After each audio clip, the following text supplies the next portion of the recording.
Morning student, class 10 के अंदर maths में स्टैटिस्टिक्स चैप्टर चल रहा है और उसके अंदर एक्सरसाइज 14.1 का क्वेश्चन नंबर 7 तक हमने खत्म किया था। स्टार्ट करते हैं आज क्वेश्चन नंबर 8। तो क्वेश्चन नंबर 8 में मीन फाइंड करना है। इसमें आपको टेक्स्ट बुक खुली रखनी है।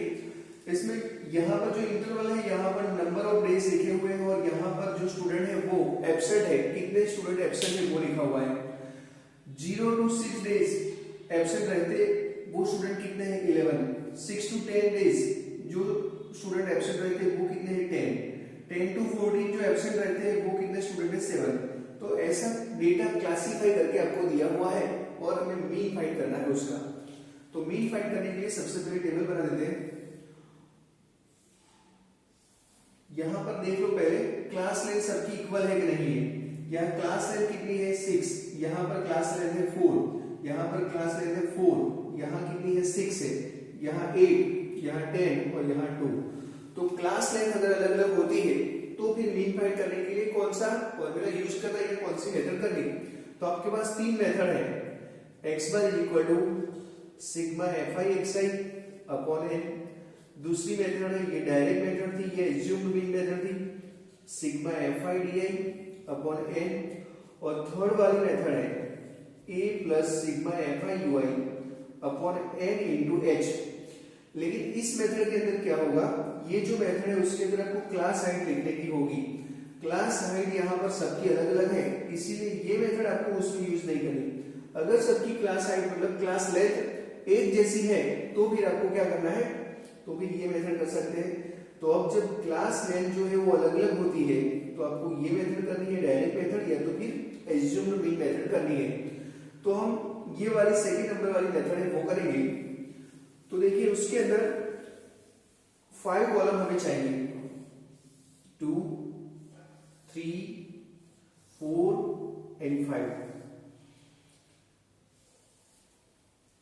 यहां पर आएगा इंटरवल, यहां आएगा fi, mid point value di equal to xi minus a और यहां fi di।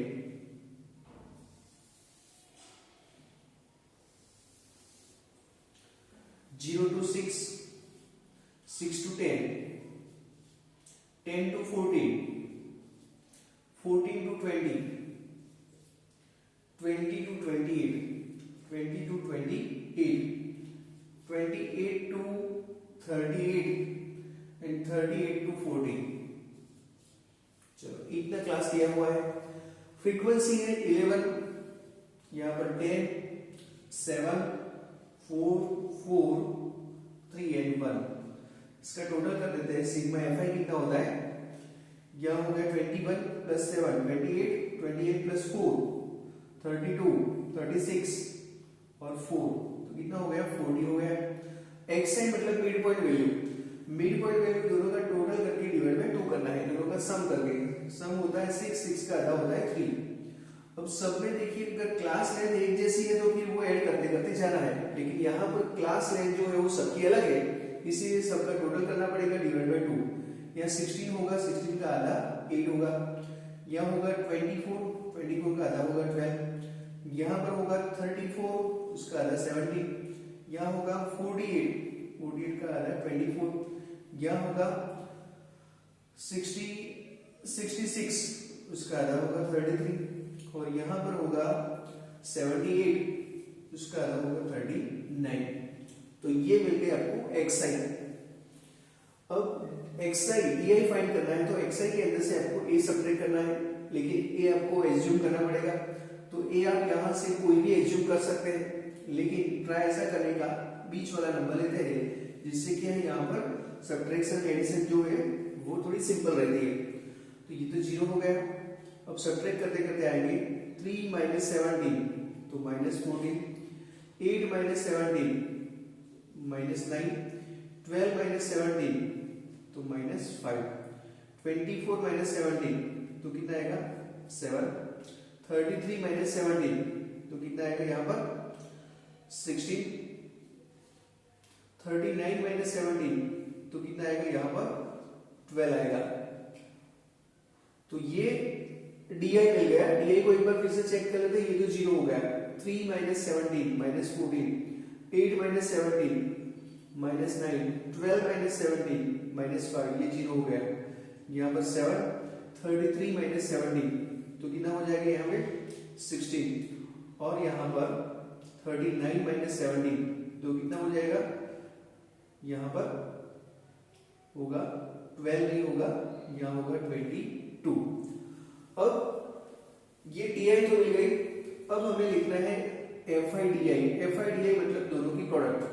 दोनों की प्रोडक्ट कितनी होगी, यहाँ पर 14 × 11 कितना होता है 415 -154, यहाँ पर होता है -90, यह होता है -35, ये हो गया 0, यहाँ पर 28, यहाँ 16 × 3 = 48 और यहाँ पर 22। एक बार इसको चेक भी कर लेते हैं, देखिए 11 × 14 154, 10 × ये 90 हो गया, यहाँ पर 35, ये 0 हो गया, 28 और यहाँ 48 × 22, तो ये मिल गया एफआईडीआई। अब हमें एफआईडीआई का सिग्मा चाहिए, मतलब एडिशन चाहिए। तो सबसे पहले आपको ये पॉजिटिव जो दिख रहा है उसका टोटल करना है, उसके बाद नेगेटिव का। तो ये पॉजिटिव नेगेटिव का टोटल कितना होता है और उसके बाद ये पॉजिटिव का टोटल कितना होता है, इन दोनों का सिंप्लीफिकेशन करेंगे। तो यहाँ होगा 9, इन दोनों का एडिशन, यहाँ 12 + 5 70 -279, ये 9, यहाँ पर 14 + 3 17 -279, यहाँ पे 8 + 8 16 + 2 18, यहाँ 1 3 + 4 7 7 + 2 9, तो यहाँ 1 हो गया, 18 माइनस यहाँ पर 16 - 9 16 17 - 9 कितना हो गया 8, तो -181 इसका सिग्मा मिल गया। अब चलते हैं सीधा फॉर्मूला में, x1 = a + sigma FIDI upon L था। एज्यूम इन कितना था 17, ये कितना था -181 और n कितना था 14। अब इसको आप सिंप्लीफाई करोगे तो अप्रोक्सीमेटली आंसर आएगा 12.48। अब ये इसमें सब्ट्रैक्शन एडिशन कैसे होता है उसमें नहीं पढ़ेंगे, वो आपको इसको डिवाइड कर देना है, डिवाइड करने के बाद ये यहाँ से सब्ट्रैक्ट कर देना है। अगर मैं डिवीजन में टाइप भी करूंगा तो फिर उसकी जगह पे एक दो सम ज्यादा हो जाएंगे।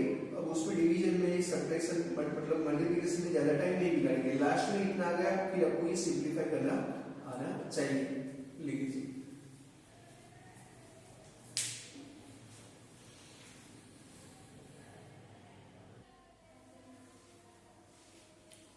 9 नंबर वाला क्वेश्चन। हमें यहां पर भी मीन फाइंड करना है कि जो क्वेश्चन नंबर 9 है, आपके टेक्स्ट को खुली रखिए। इसमें यहां पर लिखा है लिटरेसी, मतलब लिटरेसी का रेट 45 to 55% हो। ऐसे कितने सिटीज है 3, 55 to 65 लिटरेसी का रेट जो है परसेंटेज, तो ऐसे सिटी कितने हैं 10। तो ये लिटरेसी का डेटा दिया हुआ है, मतलब 75 to 85 लिटरेसी हो ऐसे 8 सिटीज है। मैंने यहाँ पर क्लास और फ्रीक्वेंसी लिखी है, तो हमें ये जो डेटा है उसका एवरेज निकालना है, मतलब मीन फाइंड करना है। तो सबसे पहले क्लास लेंथ देख लो 10, यहाँ पर क्लास लेंथ 10, यहाँ पर 10 10 और 10। क्लास लेंथ अगर इक्वल होती है तो भी हमें मेथड कौन सी करनी है, स्टेप डेविएशन मेथड।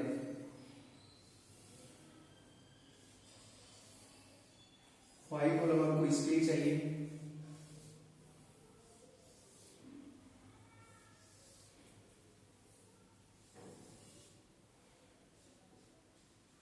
ये class fi xi ui = xi - a upon h और लास्ट में fi ui। 45 to 55, 55 to 65, 65 to 75, 75 to 85, 85 to 95।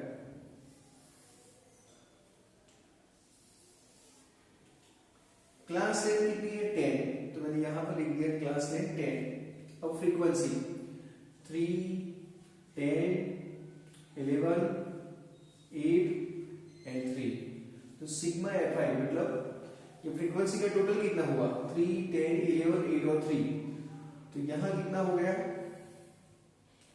यहाँ 11 प्लस 11 22, 22 प्लस 3 25 प्लस 10 मतलब होगा 35। तो n कितना हो गया 35 हो गया। x i मतलब दोनों का टोटल करके डिवाइड बाय 2। तो दोनों का टोटल करेंगे तो कितना होगा 100 होगा। 100 का आधा कितना होगा 50। बस आपको ये क्लास लेंथ अब ऐड करते करते जाना है। ये 60, 70, 80 और ये हो गया 90। मीन को एज्यूम करना है तो ये बीच वाला कोई यहाँ पर ये जो ऑब्जर्वेशन है वो ले लेते हैं। तो यहाँ 0 हो गया, -1, -2, 1 और 2।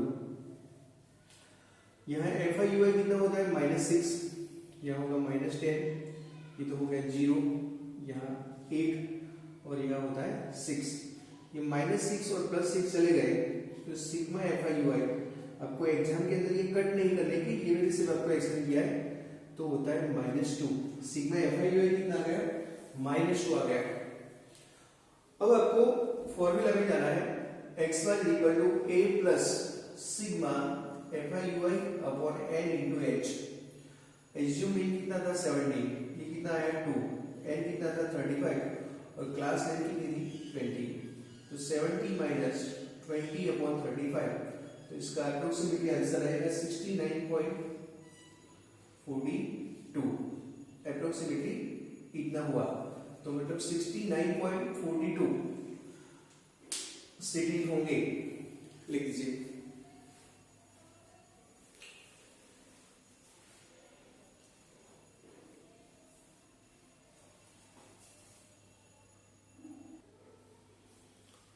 एक्सरसाइज 14.1 खत्म हो गई। अब चलते हैं 14.2 में। 14.2 के अंदर आपको मोड फाइंड करने का है और मीन भी फाइंड करने का है। मोड और उसके बाद मीन, और फिर दोनों का क्या मतलब है वो भी समझना है। उसमें यहाँ पर जो डेटा दिया हुआ है, एक हॉस्पिटल के अंदर 5 to 50 ईयर एज वाले जो पेशेंट है वो कितने एडमिट है, 6 एडमिट है। 15 to 25 ईयर वाले जो पेशेंट है वो 11 एडमिट है।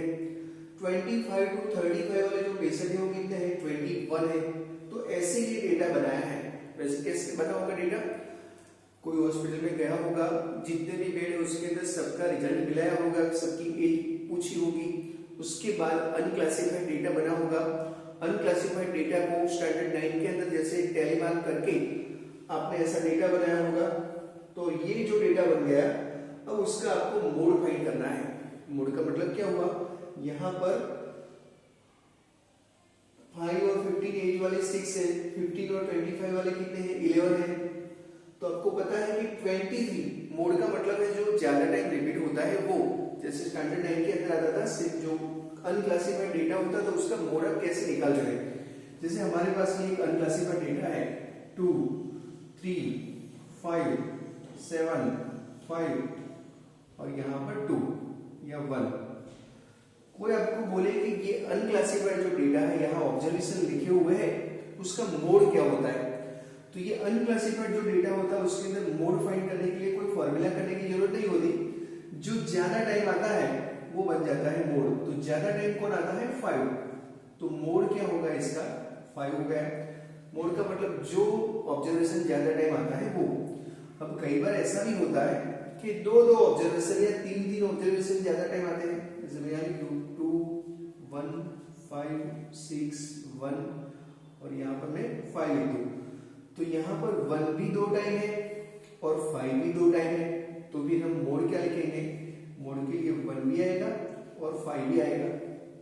कई बार ऐसा भी होता है जैसे 3, 5, 6, 1, 2, यहाँ पर कोई ऑब्जर्वेशन रिपीट ही नहीं हो रहा।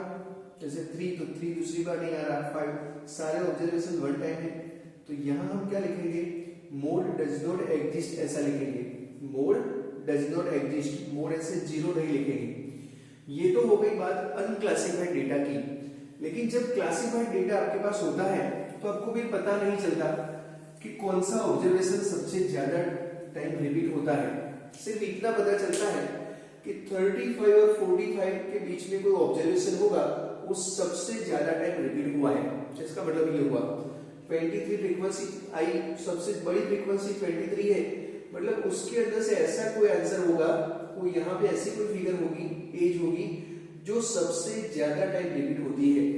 अब इसमें जो आंसर मिलता है वो परफेक्ट नहीं मिलता। अनक्लासिफाइड जो डेटा होता है उसके अंदर आप देखते हैं कौन सी एज वाले ज्यादा है तो सीधा पता चलता है, लेकिन जब डेटा अनक्लासिफाइड से क्लासिफाइड हो जाता है तब परफेक्ट नहीं मिलता है, अप्रोक्सीमेटली आंसर मिलता है कि ये एज वाले जो ऑब्जर्वेशन होंगे वो ज्यादा टाइम आता होगा।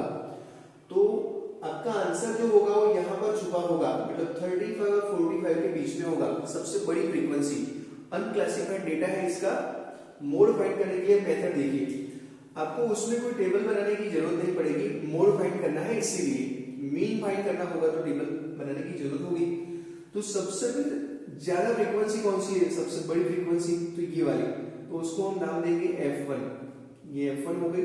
उसके आगे जो होती है उसके पीछे वो F0 और लेफ्ट साइड होती है वो F0 और यहाँ पर मिल गया ये F2।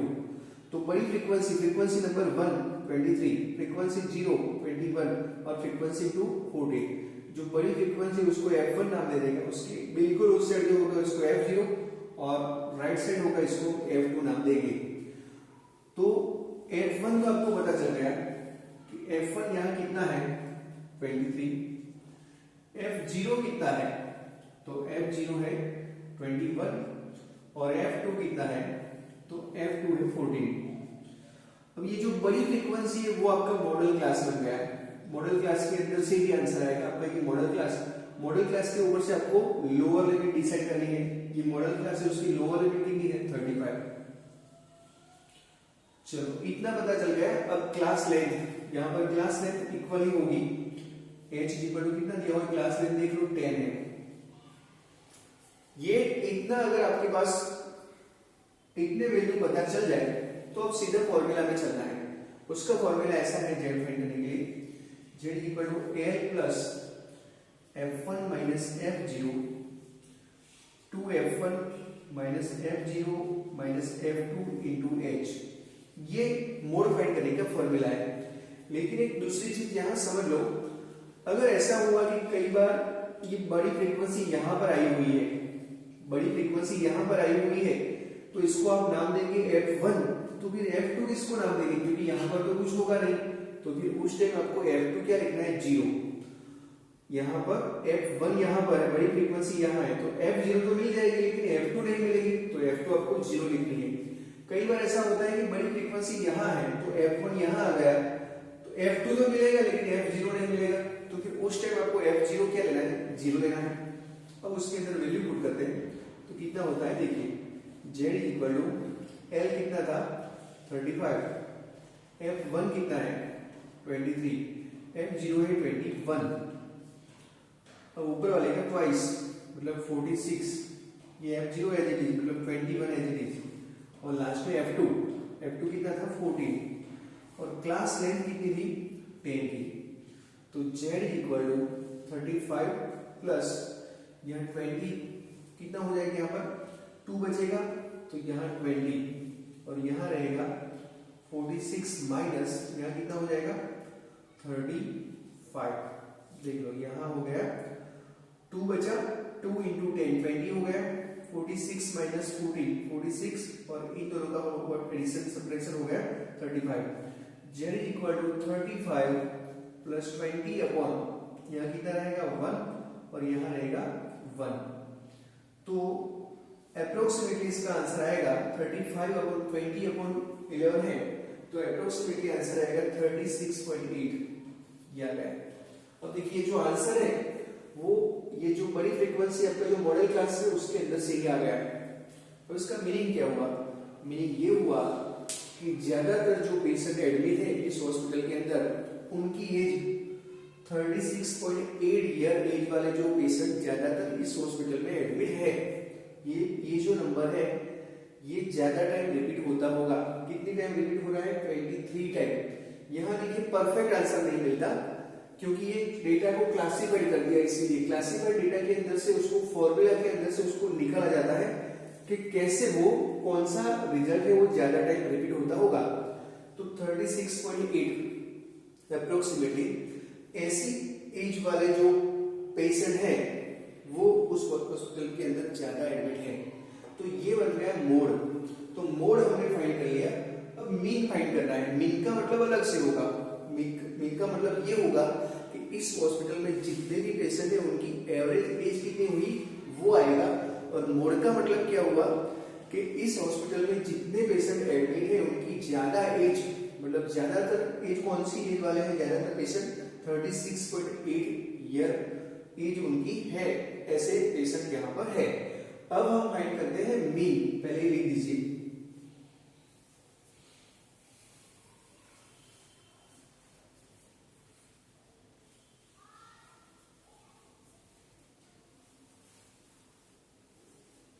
मीन के लिए आपको टेबल की जरूरत पड़ेगी।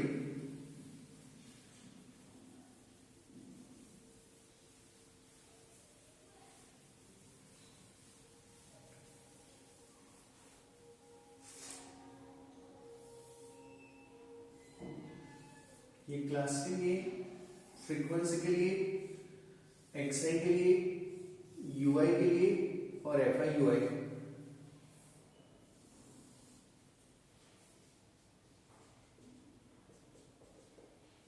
XI ui equal to xi minus a upon h. यही आपको फॉर्मूला नहीं लिखना है तो भी चलेगा, सीधा यूआई लिखोगे तो भी चलेगा। और fi UI 5 to 15, 15 to 25, 25 to 35, 35 to 45, 45 to 55 और 55 to 65, ये इंटरवल में लिखे। और फ्रीक्वेंसी 6, 11, 21, 6, 11, 21, 23, 40 और यहाँ पर 5। अब यहाँ सिग्मा एफआई कितना होता है, क्लास लेंथ कितनी थी देख लो 10 थी। सिग्मा एफआई कितना होता है, यहाँ 7 + 1 8, 8 + 3 11, 11 + 4 15, 15 + 5 20, यहाँ पर 2 3 3 और 2 5 7 और 8। तो ये कितना हो गया, सिग्मा एफआई कितना हो गया 80 हो गया। अब देखिए एक्सआई हमें फाइंड करना है। एक्सआई मतलब दोनों का टोटल करके डिवाइड बाय 2। दोनों का टोटल कितना होता है 20, 20 का आधा होता है 10। अब आपको सिर्फ ऐड करते करते जाना है 20, 30, 40, 50 एंड 60। चलो इतना आ गया। अब हम एज्यूम किसको करेंगे, एज्यूम करेंगे यहाँ पर 40 को एज्यूम कर दो या 30 को एज्यूम कर दो, कोई भी एज्यूम कर सकते हैं। तो मैंने एज्यूम कर दिया 40 को। 0, -1, -2, -3, 1 and 2। अब FIUI तो यहाँ होगा -18, यहाँ होगा -22 और यहाँ -21। ये तो 0 हो गया, यहाँ पर 14 और यहाँ रहा 10। अब सिग्मा FIUI कितना होता है वो देख लो, -18, -22, -21, 0 हो गया, 14 हो जाए 14, 5 हो जाए 10। सबसे पहले नेगेटिव का टोटल कर दो। तो नेगेटिव का टोटल कितना होगा 80 और यहाँ पर 22। तो माइनस हो गई ये 40, -40 -21 तो -61 हो गया। और यहाँ पे होता है कितना 24। पॉजिटिव का टोटल होता है 24। तो यहाँ 11 -4 7 और 5 -2 रहेगा 3, तो -37। इसका सिग्मा FIUI आ गया। अब formula x1 = a + sigma FIUI upon m × h। Assume कितना था 40, ये -37, n कितना था 80 और क्लास रेंट कितनी थी 10। तो 40 -37 अपॉन 8, तो इसका अप्रोक्सीमेटली आंसर रहेगा 35.37 ईयर। अब इसका मतलब क्या हुआ और मोड का मतलब क्या हुआ। मोड का मतलब ये हुआ था कि ज्यादातर पेशेंट जो है उनकी ज्यादा एज वाले, मतलब जो जो मोड आंसर जो आया था उस एज वाले पेशेंट है वो 23 है, मतलब सबसे ज्यादा है। इसका मतलब क्या हुआ, जितने भी पेशेंट मतलब एडमिट है उनकी एवरेज एज निकालेंगे तो कितनी होगी, 35.37 ईयर होगी।